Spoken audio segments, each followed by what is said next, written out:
Ya, baik, terutama saya akan menyampaikan materi PPh pasal 21, yaitu mengenai PPh pasal 21 itu sendiri, dasar hukumnya yaitu eh, tahun di awal tahun Undang-Undang Nomor 6 Tahun 1983, kemudian ada revisi, kemudian sampai terupdate kembali itu sampai tahun 2008.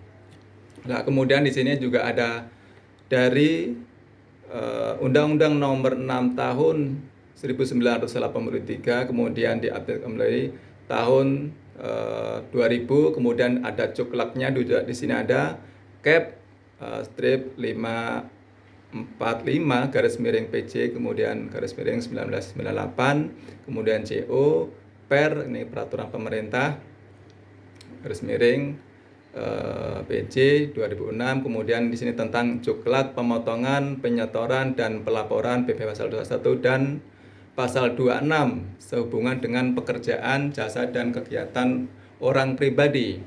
Nah, kemudian ini mengenai cuklaknya, kemudian di sini yang terbaru juga ada cuklaknya masing-masing.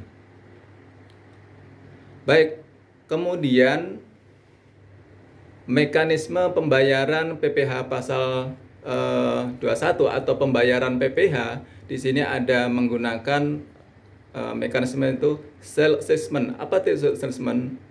Yaitu menggunakan atau istilahnya itu menghitung, menyetor, melapor sendiri pajak yang terutang.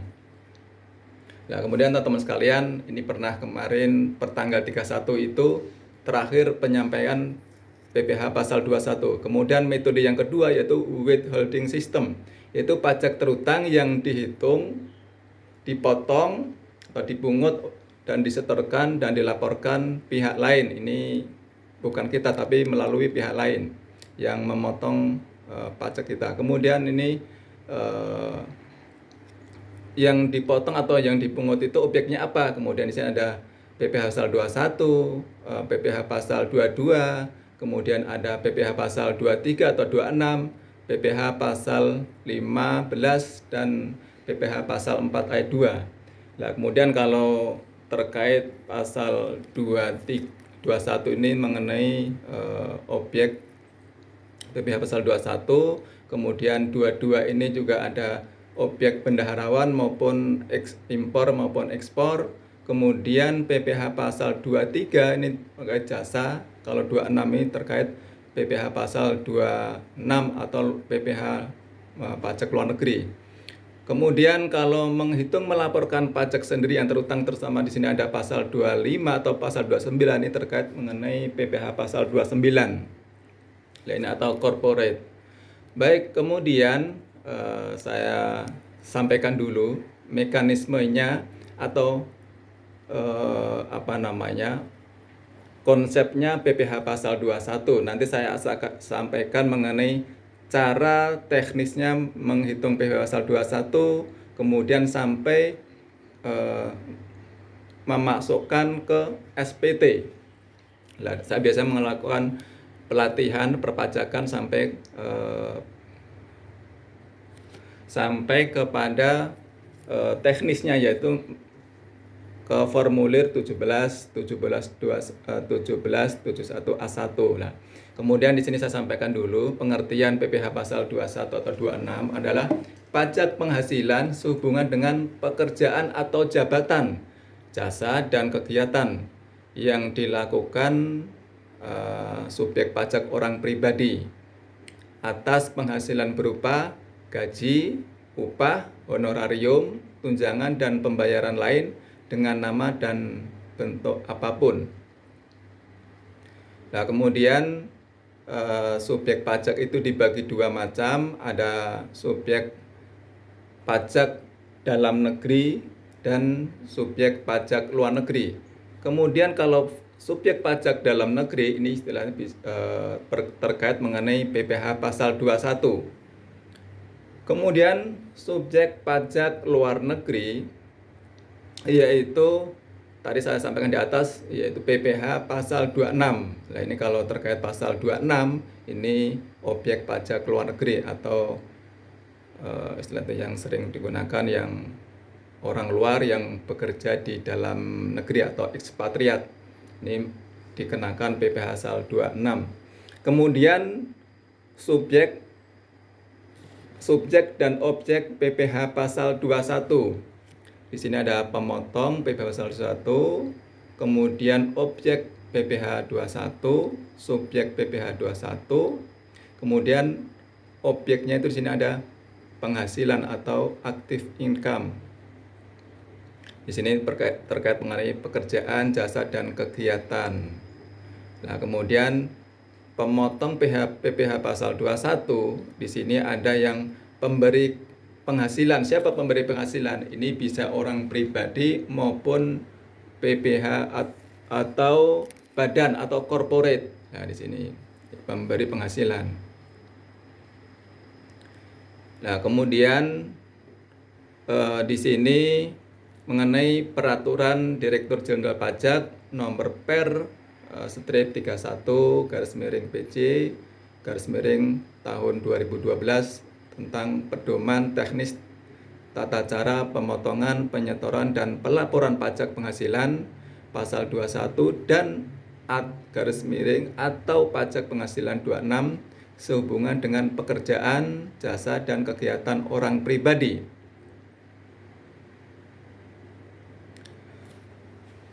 Nah, teman-teman sekalian, kita harus paham dulu mengenai aturan dulu, terutama di PPh pasal 21, yaitu pemotong PPh pasal 21 atau 26, yaitu pemberi kerja yang terdiri dari pemberi kerja itu atau pemberi penghasilan, yaitu orang pribadi atau subjek orang pribadi, kemudian badan ini terkait mengenai corporate atau lembaga.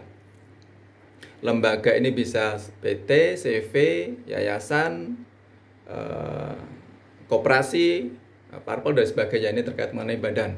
Kemudian cabang, kemudian perwakilan atau unit dalam hal yang melakukan sebagian atau seluruh administrasi yang terkait dengan pembayaran gaji, upah, honorarium, tunjangan, dan pembayaran lain adalah cabang, perwakilan, atau unit tersebut. Kemudian pemberi kerja yang lainnya yaitu ada bendahara atau pemegang kas pemerintah. Ya, ini biasanya yang sektor publik biasanya bendaharawan. Kemudian dana pensiun, badan penyelenggara jaminan sosial tenaga kerja, dan badan-badan lainnya. Kemudian pemberi lainnya ada yaitu orang pribadi yang melakukan kegiatan usaha atau pekerjaan bebas, serta badan yang melakukan pembayaran sehubungan dengan penyerahan jasa atau lainnya. Kemudian penyelenggara kegiatan, ini biasanya kegiatan ini terutama masalah yang masih berkaitan masalah objek-objek PPh pasal 21. Teman-teman sekalian, pemberi kerja atau ini pemberi kerja bukan pemotong, ya. Yang sebelumnya pemotong. Kemudian ini bukan pemotong PPh pasal 21 atau 26, yaitu perwakilan negara asing. Kemudian organisasi internasional yang ditetapkan Menteri Keuangan. Kemudian pemberi kerja orang yang pribadi yang tidak melakukan kegiatan usaha atau pekerjaan bebas yang semata-mata ini memperkerjakan orang pribadi untuk melakukan pekerjaan rumah tangga atau pekerjaan bukan dalam rangka melakukan kegiatan usaha atau pekerjaan bebas. Yang bukan pemberi kerja bukan pemotong. Nah, ini tidak boleh. Kemudian selanjutnya mengenai penerima penghasilan yang dikenakan PPh pasal 21 atau 26. Yaitu yang pertama ada pegawai. Ya, pegawai itu yang karyawan, baik yang tetap maupun non tetap, biasanya di sini termasuk pegawai. Pegawai ini sebetulnya pihak manajemen tingkat atas sampai tingkat bawah yang setiap bulannya menerima penghasilan. Kemudian penerima uang pensiun, atau uang manfaat pensiun, THT, tunjangan hari tua, JHT, jaminan hari tua, termasuk ahli warisnya. Kemudian bukan pegawai, anggota Dewan Komisaris atau pengawas yang tidak merangkap sebagai pegawai. Kemudian mantan pegawai, peserta kegiatan, peserta perlombaan, ini biasanya ada perlombaan, biasanya juga dikenakan ada objek PPh-nya. Kemudian peserta rapat, konferensi, sidang, pertemuan, kunjungan pekerja, peserta atau anggota panitiaan, peserta pendidikan, pelatihan dan magang, peserta kegiatan lainnya. Ini merupakan objek-objek PPh pasal 21. Kemudian penerima penghasilan tidak ber-NPWP, yaitu salah satunya PPh pasal 21 sebesar 120% kalau lebih tinggi daripada PPh pasal 21 yang seharusnya kena 20% lebih tinggi karena tidak mempunyai NPWP. Setelah kemudian sini ada setelah pemotongan PPh pasal 21 bulan Desember. Nah, kemudian ini mekanismenya. Kemudian yang sebelum pemotongan pasal 1 bulan Desember. Nah, di sini merupakan kredit pajak dalam SPT tahunan. Nah, perhitungannya itu nanti bisa dikreditkan atau bisa diperhitungkan kembali. Nah, kemudian tidak berlaku untuk PPh final. Tadi saya katakan kalau yang final tidak boleh diperhitungkan kembali, tapi yang tidak final itu diperhitungkan kembali. Baik, kemudian ini penghasilan yang dikenakan PPh pasal 21 atau 26 yaitu penghasilan pegawai tetap baik teratur maupun tidak teratur. Ya, tadi saya sampaikan di awal mengenai teman-teman sekalian harus paham mengenai apa sih penghasilan yang dikenakan PPh pasal 21 atau 26. Kemudian penghasilan penerima pensiun secara teratur. Kemudian uang pesangon, pensiun, tunjangan hari tua atau jaminan hari tua yang dibayarkan sekaligus yang pembayaran melewati jangka waktu 2 tahun. Kemudian penghasilan pegawai tidak tetap atau tenaga kerja lepas, imbalan kepada bukan pegawai. Kemudian imbalan kepada peserta kegiatan, imbalan kepada Dewan Komisaris atau pengawas yang bukan merupakan pegawai tetap pada perusahaan yang sama.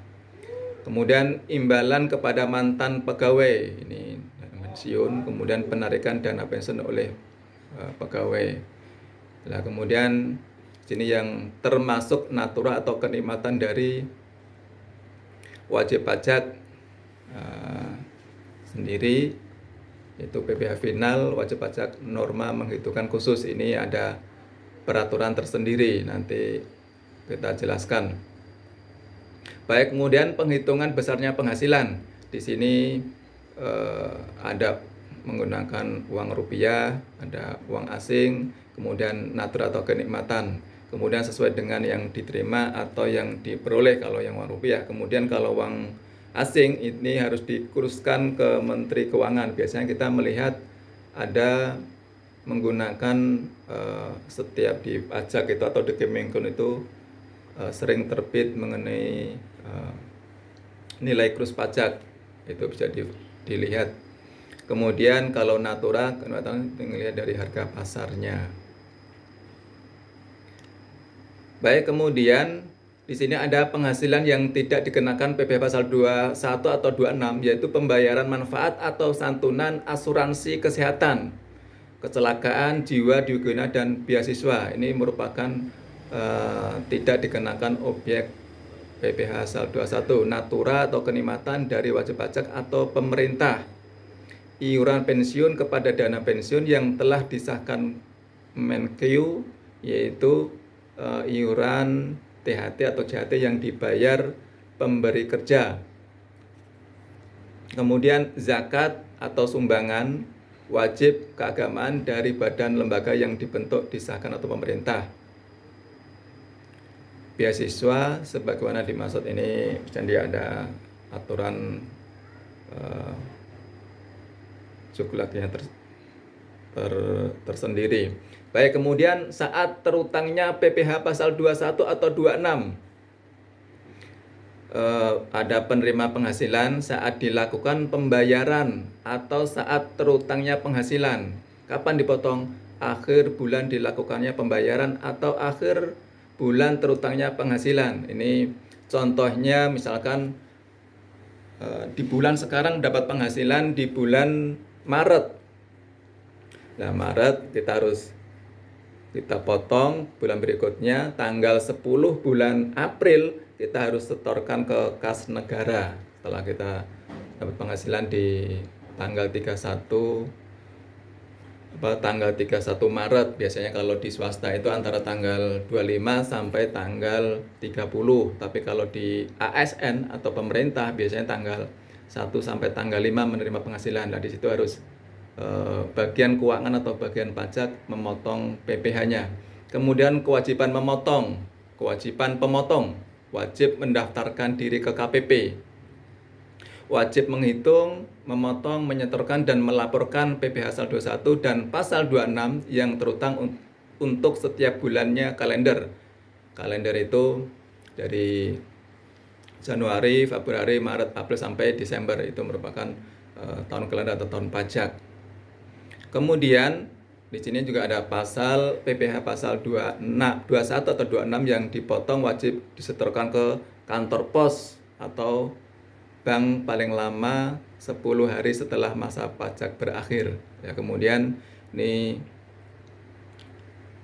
masih banyak, bisa nanti teman-teman bisa diikuti mengenai cukleknya di sini. Kemudian kami singkat karena waktu juga. Kemudian ada bukti pemotongan PPh pasal 21. Nah, untuk pegawai tetap atau penerima pensiun berkala dibuat setahun sekali setahun. Ini form 1721A1, ini biasanya swasta. Tapi kalau yang ASN atau PNS itu menggunakan 1721A2. Diberikan paling lama 1 bulan setelah akhir tahun atau pegawai berhenti. Kemudian untuk selain pegawai tetap atau penerima pensiun berkala dibuat setiap kali ada pemotongan PPh. Jika dalam 1 bulan lebih 1 kali pembayaran, maka bukti potong dapat dibuat sekali dalam 1 bulan. Nah, kemudian di sini ada bukti potong PPh pasal 21 tidak wajib dilaporkan dalam SPT masa PPh pasal 21. Baik, kemudian kewajiban penerima penghasilan wajib mendaftarkan diri ke KPP, ini sama juga. Kemudian pegawai menerima pensiun berkala dan bukan pegawai tertentu wajib membuat surat pernyataan yang berisi jumlah tanggungan keluarga pada awal tahun kalender atau pada saat menjadi subjek pajak dalam negeri. Ini terkait mengenai tanggungan, yaitu PTKP maksimal.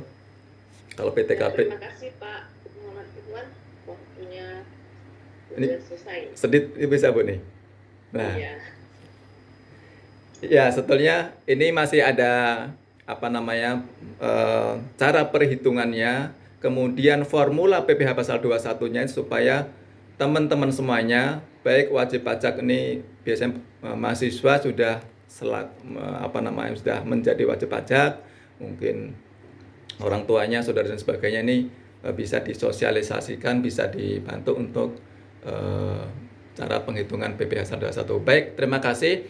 Nanti sesi pertemuan berikutnya ini ada tugas kelompok, nanti kita diskusi cara menghitung PPh pasal 21 sampai memasukkan formulir 1721A1 atau A2 sampai kita laporkan ke pajak. Baik, terima kasih. Kurang lebihnya mohon maaf. Assalamualaikum warahmatullahi wabarakatuh. Selamat siang. Waalaikumsalam. Demikianlah tadi ya kita dengar bersama, memang banyak sekali